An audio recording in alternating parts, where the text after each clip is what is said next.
Ortodoxia Reformada, un espacio destinado a la divulgación de la doctrina ortodoxa enseñada por los grandes predicadores y teólogos del ayer y del hoy.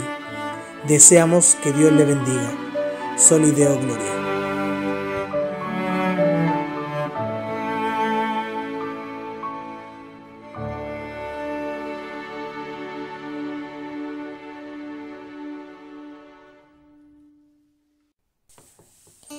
La similitud entre el Antiguo y el Nuevo Testamento.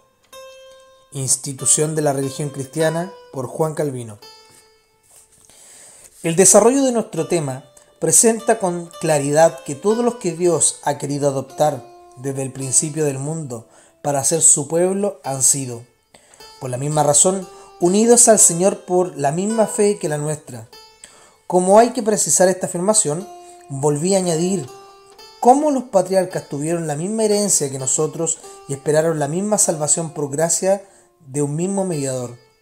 Sin embargo, las condiciones de esta comunión han sido diferentes para unos y para otros.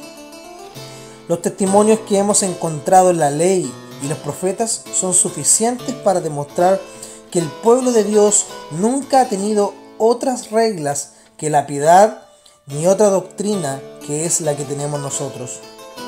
No obstante, como en el pasado los teólogos han hablado de ellos de manera poco clara y poco precisa, susceptible de traer dudas a las mentes poco avisadas, me ha parecido bien dedicar un capítulo a presentar mejor este tema.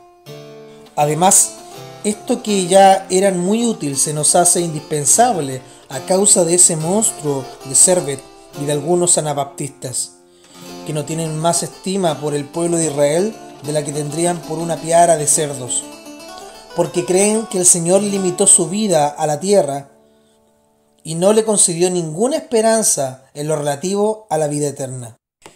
Con la finalidad de liberar a los creyentes de este grueso error y de evitar a las personas poco instruidas dificultades que pongan a prueba su inteligencia cuando se mencionan algunas diferencias entre el Antiguo y el Nuevo Testamento, examinamos brevemente las semejanzas y diferencias en la alianza que el Señor realizó con el pueblo de Israel antes de la venida de Cristo y la que concertó con nosotros después de la encarnación.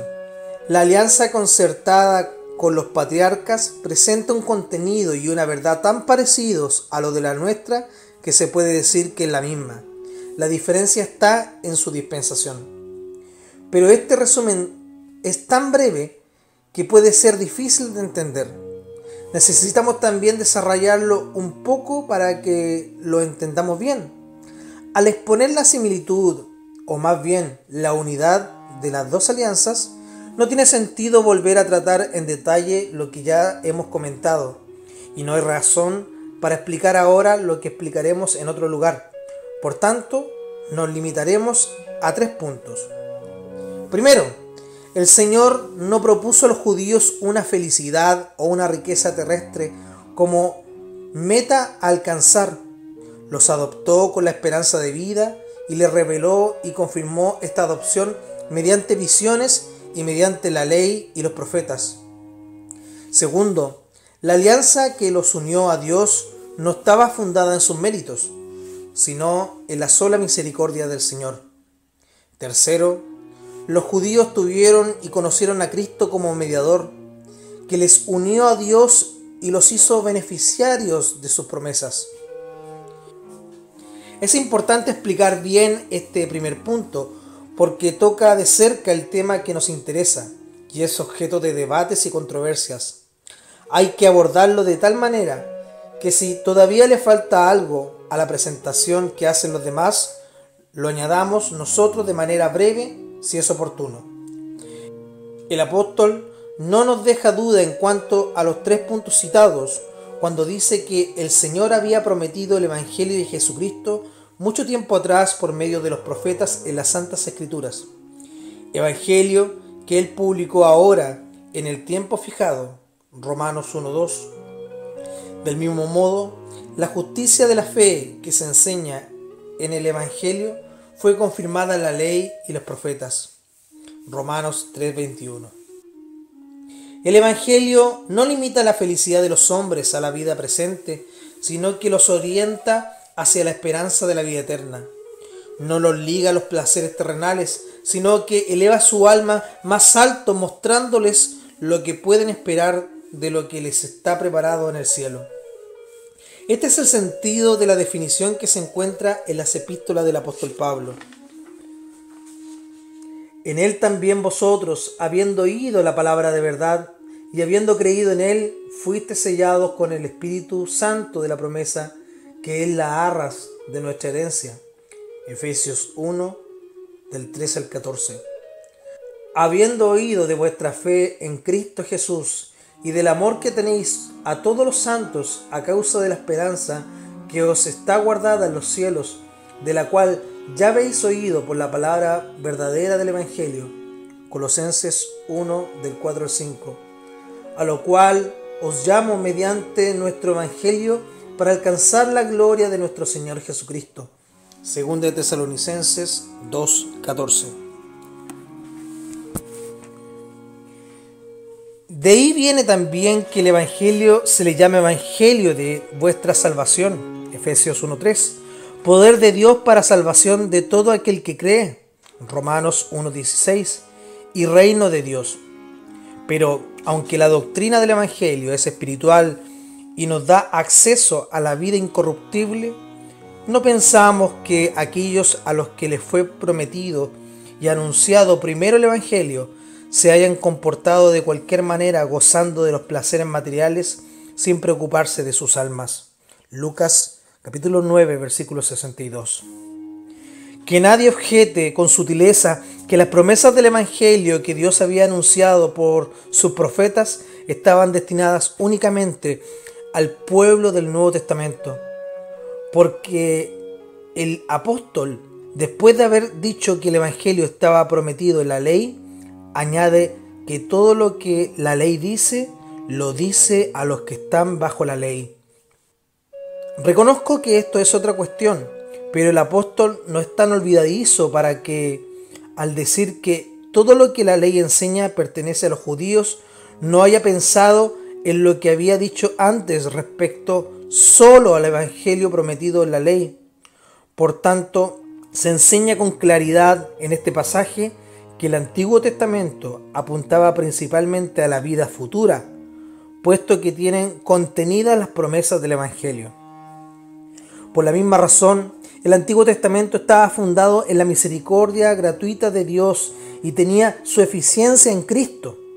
La predicación evangélica no celebra ninguna otra cosa que la clemencia paternal de Dios que nos justifica, sin que los pobres pecadores la hayamos merecido.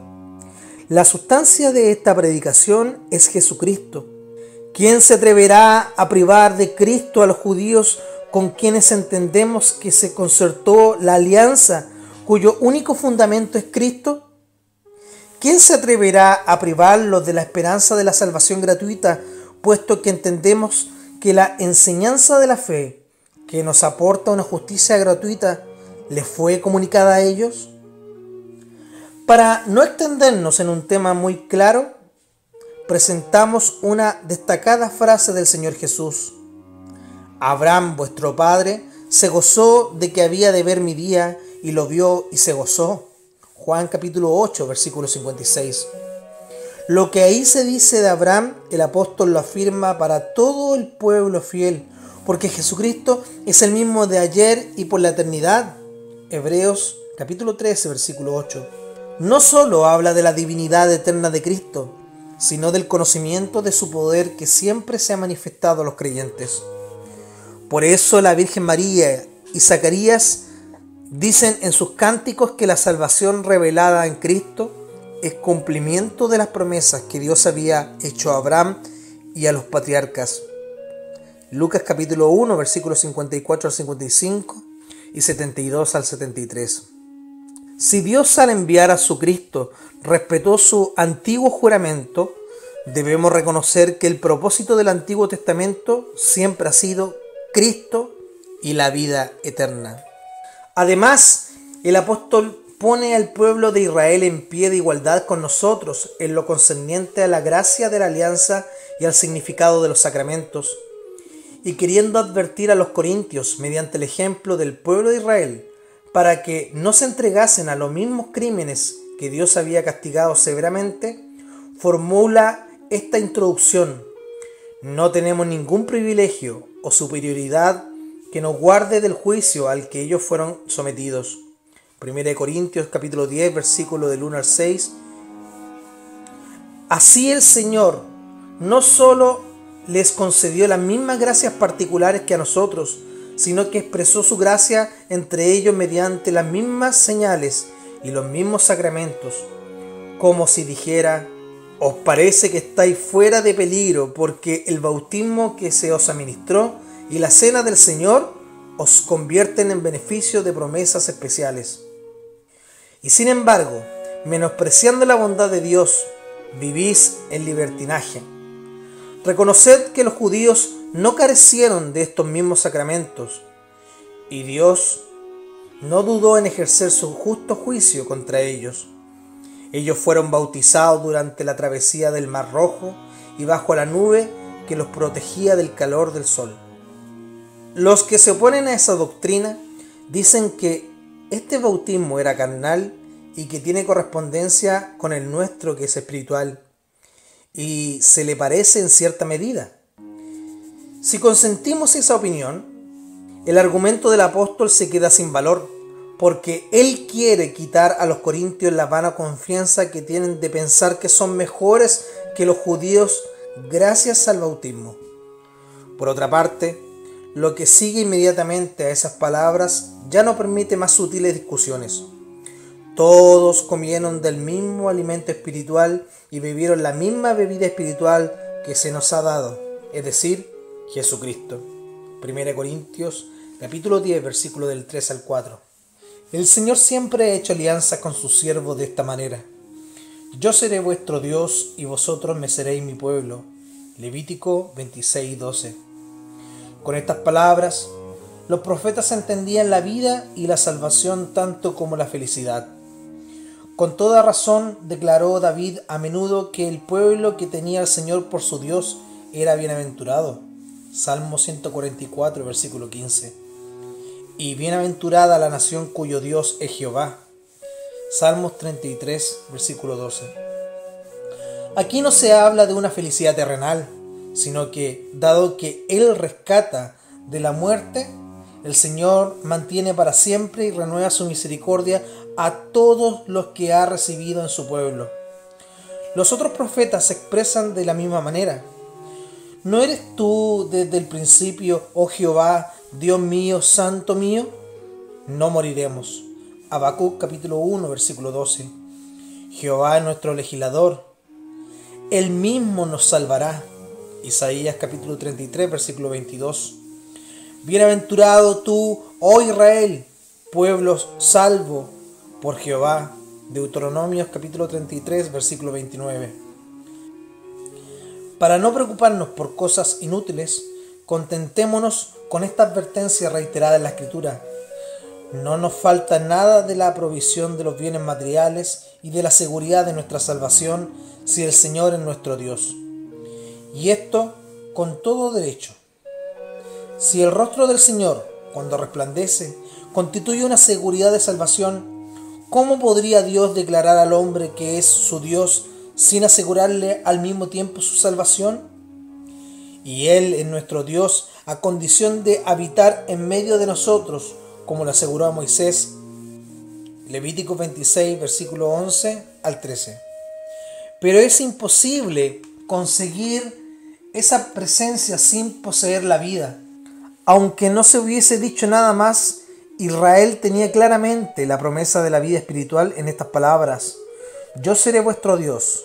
Éxodo capítulo 6, versículo 7. Con esas palabras no solo anunciaba que sería su Dios para sus cuerpos, sino principalmente para sus almas. Y las almas, por naturaleza hostiles a Dios, si no son unidas a Dios mediante su justicia, siguen muertas. Pero si entran en comunión con Dios, esta comunión les procurará la vida eterna. Hay más.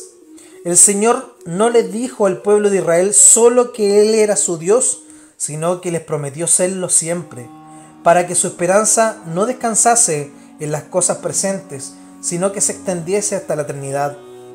Pero el hecho de que esta mención del tiempo futuro tenga este significado preciso viene de muchos dichos utilizados por los creyentes, que se consuelan con la afirmación de que Dios jamás les faltará.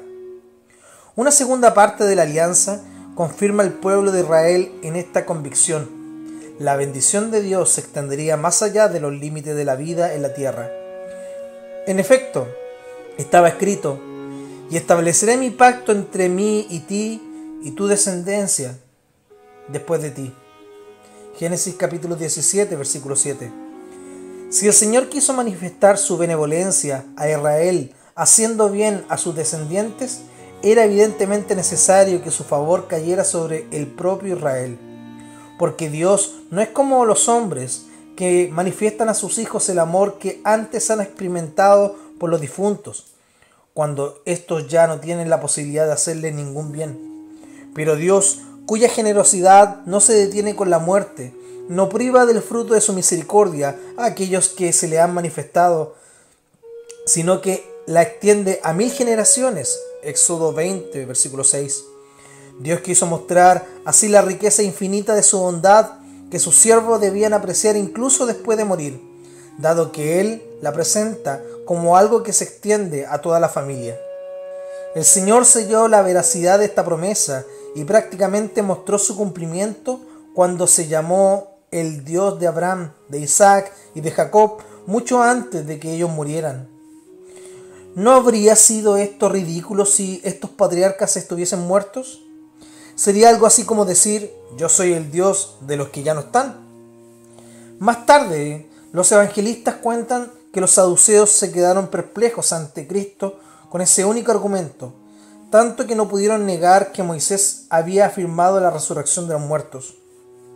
Moisés también les había enseñado que los santos están en la mano de Dios, Deuteronomio capítulo 33, versículo 3.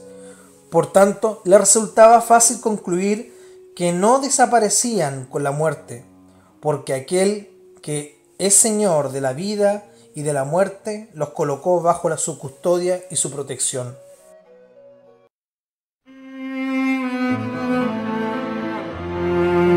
Ortodoxia Reformada, un espacio destinado a la divulgación de la doctrina ortodoxa enseñada por los grandes predicadores y teólogos del ayer y del hoy.